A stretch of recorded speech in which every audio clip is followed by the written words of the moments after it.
Robert Greene's Law 11. It's about as cutthroat as it gets. Oh, absolutely. Buckle up, because today we're diving into the art of becoming indispensable. Becoming indispensable, yeah. With Law 11, keeping people dependent on you, from his book, The 48 Laws of Power. You know, Green, he really flips the script on conventional wisdom with this one. It's not about being liked. Right. It's not even about being respected, really. It's about being needed. Needed. Absolutely needed. Yeah, he jumps right in with this story about a mercenary, right? This guy who saves a whole city from invasion. Saves the day, yeah. You'd think he'd be celebrated, right? Totally. A parade, statues, the whole 9 yards, you'd think. But instead, they make him a saint. Why? By executing him. Wow, talk about a double-edged sword, huh? Wrist. It's dark, even for Green. It's vintage Green, really makes you think. But here's the thing. Think about it from the city's perspective, right? They've got tons of these skilled mercenaries. Condottieri, they called them. Condottieri, okay. Yeah. This guy, as brave as he was, well, he was replaceable. So no matter how great you are, someone else can step in. That's a chilling thought, isn't it? To have your success be the very thing that makes you, well, expendable. It happens all the time. And this wasn't just a one-time thing for Green, was it? He talks about the Count of Carmagnola, too. Exactly. Brilliant military leader, right. Hired by Venice, wins them battles, gains fame, and, well... What happens? They execute him, too. On trumped-up charges, no less. You'd think a track record like that would make you untouchable. So what's the lesson here? Don't get too successful. The lesson is, don't get complacent. The Count, just like that mercenary, they focused on the immediate win. Okay. But they didn't ensure their continued necessity. So it's not enough to be the best. You have to be needed. Precisely. They didn't make themselves indispensable. Okay, so how do we avoid that fate? Do we constantly remind people how much they need us? A lighter touch is usually better, I think. Green, he uses this analogy of 2 horses. Oh, right. The hardworking horse and the lazy horse. Man, it's brutal. It is. But it really makes you think. See, the lazy horse, he's thinking he's so clever, right? Getting out of the work. But when the owner realizes, hey, I can get by with just 1 horse. But by lazy horse? Exactly. So we need to be the workhorse. But is that enough? It's a start, for sure. But you gotta be strategic about it, too. Which is where Bismarck comes in. Bismarck, the Iron Chancellor. He's like the poster child for Law 11 in action, wouldn't you say? Absolutely. He understood that true power, it often lies where you least expect it.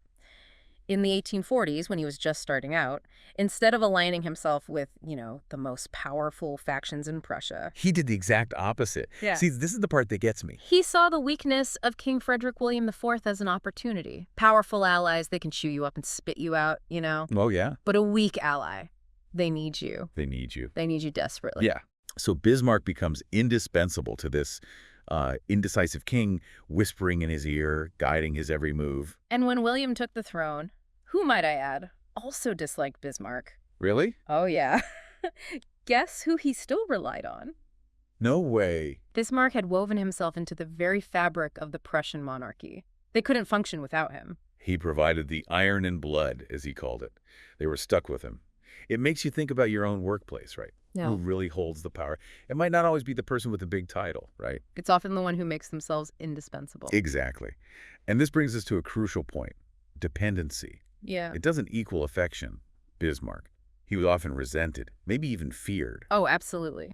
But Green argues that fear, even resentment, it can be managed. To a point, yeah. Unlike, genuine loyalty or affection. Much harder to control those things. So it's about control. Creating Yeah. a situation where, they need you, even if they don't always like you.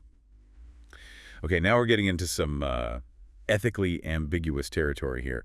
But before we go there, Green, he throws us this curveball, brings in Rudyard Kipling's The Cat That Walked by Himself. Now, how did cats and Prussian chancellors fit together? That's where Green, he wants to make us think.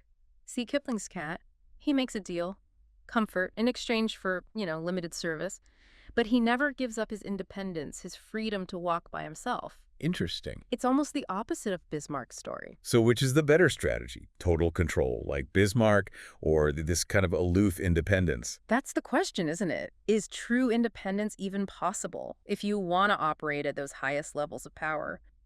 The cat, he seems to have found some kind of balance, but at what cost? And Bismarck, for all his influence, he was always beholden to someone.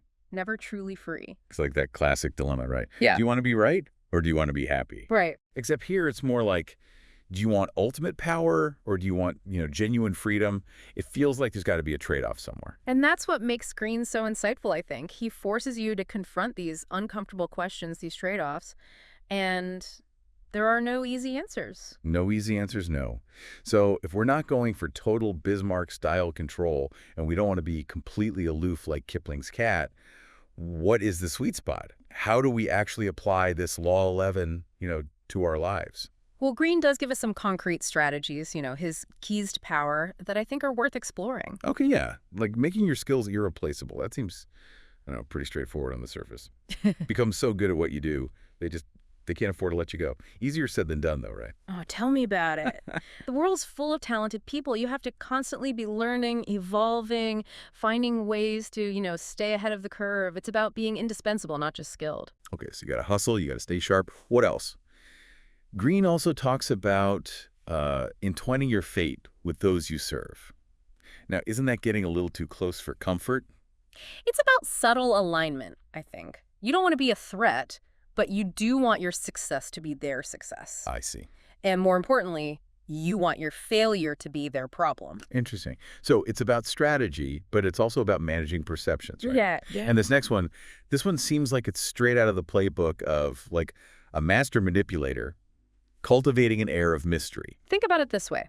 The less people understand how something works, the more valuable the person who does understand it becomes. Because they need that person. Exactly. It's all about perceived importance. So no bragging about our process then, huh? Keep them guessing a little. A little mystery can go a long way. Makes you indispensable to solving the puzzle. All right, so we've got these strategies for, cultivating dependency. But we have to talk about the ethical side of this. Because let's be honest, this Law 11 stuff, this could be used for good or evil. Right? Oh, absolutely. Knowledge is a tool, right? It's morality. It depends entirely on the wielder. Green, he's simply revealing a dynamic that exists, not necessarily endorsing every single application of it. Okay, but how do we, as, listeners, how do we navigate that? Where do we draw the line between, like, savvy strategy and, straight-up manipulation? For me, it comes down to intent and awareness. Are you using this knowledge to control and manipulate just for personal gain? Or are you recognizing these dynamics so that you can navigate them more effectively, protect your own interests, maybe even create win-win situations? Yeah, win-win is always a good goal. Yeah. Because, none of us exist in a vacuum here. We're all part of these complex webs of dependency, whether we realize it or not, right? Absolutely. And Green, he leaves us with this really striking image, I think, to illustrate this. He compares cultivating dependency to growing like thorny vines. Oh, yeah, I remember this one. Difficult to remove without causing a lot of pain. So people would rather just let them be. Exactly. It's an uncomfortable truth, but understanding these dynamics, it gives you the power to make conscious choices, about the kind of interdependence you want to create. So it's about becoming so deeply rooted that trying to remove us would cause more trouble than it's worth.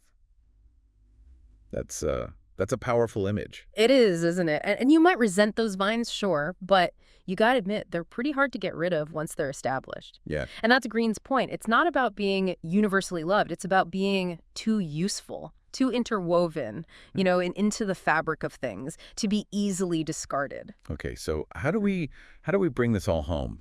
For the person listening right now, thinking about their own career, their relationships, their place in the world, what's the key takeaway?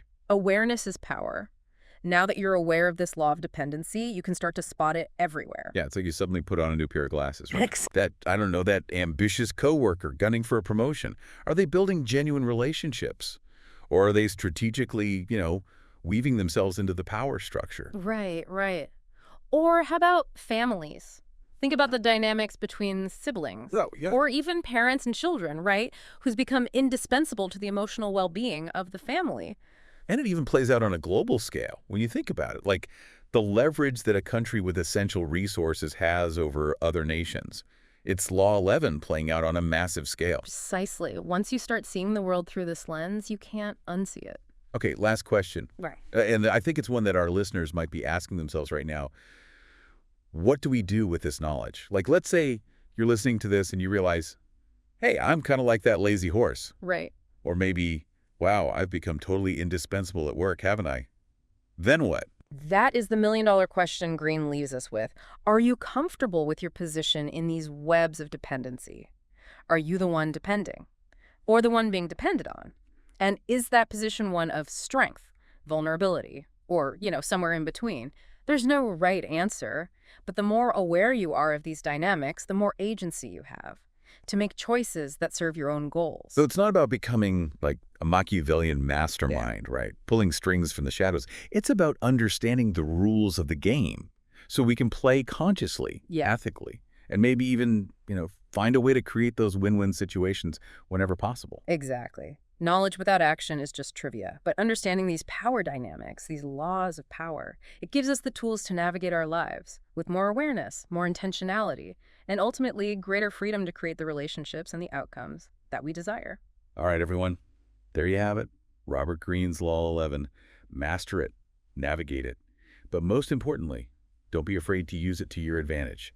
Until next time, keep exploring, keep questioning, and keep diving deep.